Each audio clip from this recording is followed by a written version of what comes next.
നമസ്കാരം, ചാനൽ 91 ന്യൂസിലേക്ക് സ്വാഗതം. ബ്രിട്ടന്റെ സമീപകാല ചരിത്രത്തിലെ ഏറ്റവും നിർണായകമെന്ന് വിളിക്കാവുന്ന പൊതു തിരഞ്ഞെടുപ്പാണ് നാളെ നടക്കുന്നത്. ഇന്ത്യൻ വംശജനായ പ്രധാനമന്ത്രി ഋഷി സുനക്കിന്റെ കൺസർവേറ്റീവ് പാർട്ടിക്ക് കനത്ത പരാജയം പ്രവർത്തിക്കുന്ന അഭിപ്രായ സർവേ ഫലങ്ങളാണ് പുറത്തു വന്നുകൊണ്ടിരിക്കുന്നത്. കെയർ സ്റ്റാമർ നേതാവായുള്ള ലേബർ പാർട്ടി വൻ മുന്നേറ്റമാണ് പ്രതീക്ഷിക്കുന്നതും. പിന്നീട് പശ്ചാത്തപിക്കാൻ ഇടവരുത്താത്ത തീരുമാനം വേണം എടുക്കാൻ എന്ന വോട്ടർമാരെ സുനക് ഓർമ്മിപ്പിച്ചു. ലേബർ ഭരണം വന്നാൽ എല്ലാവർക്കും നികുതി വർധന ഉണ്ടാകും എന്നും എക്സിലെ സന്ദേശത്തിലൂടെ സുനക് ചൂണ്ടിക്കാട്ടി. തിരഞ്ഞെടുപ്പിന് 2 ദിവസം മാത്രം മുമ്പ് ഇത് പറയുമ്പോൾ അഭിപ്രായ സർവേകളിൽ ലേബർ പാർട്ടിക്ക് ഏകദേശം 20 പോയിന്റ് പിന്നിലാണ് ടോറി പാർട്ടി ഉള്ളത്. 2010 മുതൽ തുടർച്ചയായി 14 വർഷമായി 4 തിരഞ്ഞെടുപ്പുകളിൽ വിജയിച്ച ടോറികളാണ് ഭരണത്തിൽ. അതിനിടെ 5 പ്രധാനമന്ത്രിമാർ ഉണ്ടായി. 2010 ഡേവിസ് കാമറൂൺ ലിബ്ഡം എന്ന ലിബറൽ ഡെമോക്രാറ്റുകളുടെ സഹായത്തോടെ ഭരണത്തിലെത്തി.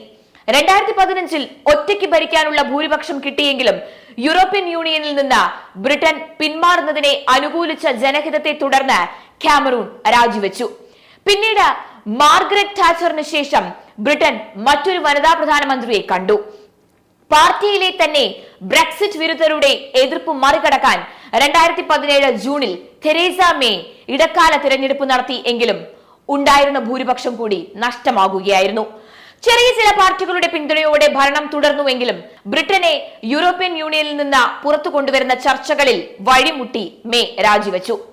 ഉറച്ച ബ്രെക്സിറ്റ് അനുകൂലിയായ ബോറിസ് ജോൺസന്റെ ഊഴമായിരുന്നു പിന്നീട്. തനിക്ക് അനുകൂലമായ രീതിയിൽ ബ്രെക്സിറ്റ് മുന്നോട്ട് കൊണ്ടുപോകാൻ അദ്ദേഹവും 2019 ഡിസംബറിൽ ഇടക്കാല തെരഞ്ഞെടുപ്പിനെ ആശ്രയിച്ചു. അങ്ങനെ 5 വർഷത്തിനിടെ ബ്രിട്ടീഷ് ജനത 3 തവണ പോളിംഗ് ബൂത്തിലെത്തി. അത്തവണ നല്ല ഭൂരിപക്ഷം നേടി തന്നെ ടോറികൾ വീണ്ടും ഭരണത്തിലെത്തി. ദീർഘമായ ചർച്ചകൾക്കൊടുവിൽ 2020 ജനുവരി 31 രാത്രിയിൽ ബ്രിട്ടൻ യൂറോപ്യൻ ബാന്ധവത്തിൽ നിന്ന് വിടുതൽ നേടി. കോവിഡ് ലോക്ക്ഡൌൺ കാലത്ത് ഔദ്യോഗിക വസതിയിൽ നടത്തിയ വിരുന്നിൽ തുടങ്ങിയ വിവാദങ്ങളെ തുടർന്ന് പാർട്ടിക്കുള്ളിലെ തന്നെ കലാപത്തിൽ ബോജോയ്ക്ക് 2022 ജൂലൈയിൽ പ്രധാനമന്ത്രി പദം ത്യജിക്കേണ്ടി വന്നു. പിന്നീട് കൺസർവേറ്റീവ് പാർട്ടി നേതൃത്വത്തിലേക്കുള്ള മത്സരത്തിൽ ഭൂരിപക്ഷം എംപിമാരുടെ പിന്തുണ ലഭിച്ചുവെങ്കിലും പാർട്ടി അംഗങ്ങളുടെ വലിയ അംഗീകാരത്തോടെ ഋഷി സുനക്കിനെ തോൽപ്പിച്ച് ലിസ്ട്രസ് പ്രധാനമന്ത്രിയായി. അതിന്റെ 2ാം നാളിലായിരുന്നു എലിസബത്ത് രാജ്ഞിയുടെ വിയോഗം. സുനക് എന്ന താരോദയം പിന്നീട് അവിടെയാണ് സംഭവിച്ചത്. രാജ്യത്തെ വലിയ സാമ്പത്തിക പ്രതിസന്ധിക്ക് പരിഹാരമായി നികുതി വെട്ടിക്കുറച്ചും വലിയ രീതിയിൽ കടമെടുപ്പിനെ അനുകൂലിച്ചും അവതരിപ്പിച്ച മിനി ബഡ്ജറ്റ് പാളിയതോടെ ബ്രിട്ടീഷ് ചരിത്രത്തിൽ ഏറ്റവും കുറഞ്ഞ നാൾ പ്രധാനമന്ത്രി പദം അലങ്കരിച്ചെന്ന കീർത്തിയോടെ തീവ്ര വലതുപക്ഷക്കാരിയായ ട്രസ് 50ാം നാൾ സ്ഥാനമൊഴിഞ്ഞു. അതോടെ അവരുടെ സാമ്പത്തിക നയങ്ങളെ എതിർത്ത കോവിഡ് കാലത്ത് ബോറിസ് ജോൺസന്റെ ക്യാബിനറ്റിൽ ചാൻസലർ ഓഫ് എക്സ്ചെക്കർ നമ്മുടെ ധനകാര്യമന്ത്രിക്ക് തുല്യമായി ഉള്ള മികച്ച തീരുമാനങ്ങൾ എടുത്തിരുന്ന ഋഷി സുനക് 2022 സെപ്റ്റംബറിൽ ബ്രിട്ടനിലെ ഏറ്റവും പ്രായം കുറഞ്ഞ 2ാമത്തെ പ്രധാനമന്ത്രിയായി. അങ്ങനെ 3 മാസത്തിനുള്ളിൽ 3 പ്രധാനമന്ത്രിമാർ ഭരണസാരഥ്യത്തിൽ എത്തി. 2022 ഒക്ടോബറിൽ സുനക് നേതൃത്വം ഏറ്റെടുക്കുന്ന വേളയിൽ അടിയന്ത്രിതമായ പണപ്പെരുപ്പവും യുക്രൈൻ യുദ്ധം കാരണം വർദ്ധിച്ച ഊർജ്ജവിലയും വലച്ച രാജ്യത്തിന് രാഷ്ട്രതന്ത്രജ്ഞൻ എന്നതിനേക്കാൾ മികച്ച സാമ്പത്തിക വീക്ഷണമുള്ള ഒരു നേതാവിനെയായിരുന്നു ആവശ്യം. 1.5 വർഷത്തിനകം ഇപ്പോൾ അത് 2% താഴ്ന്നിരിക്കുന്നത്. നികുതി ഭാരം അടിച്ചേൽപ്പിക്കാതെ വിലക്കയറ്റം നിയന്ത്രിക്കാൻ സാധിച്ചു എന്നതു മാത്രമല്ല, ബാങ്ക് ഓഫ് ഇംഗ്ലണ്ട് ഉൾപ്പെടെ ഭയപ്പെട്ടിരുന്ന സാമ്പത്തിക മാന്ദ്യം ഒഴിവാക്കാനും കഴിഞ്ഞു.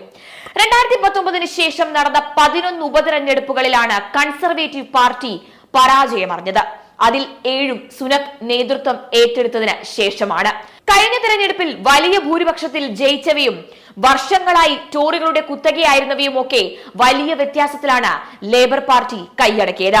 2 മാസം മുമ്പ് നടന്ന തദ്ദേശ തെരഞ്ഞെടുപ്പിലും പാർട്ടി വൻ പരാജയമാണ് ഏറ്റുവാങ്ങിയത്.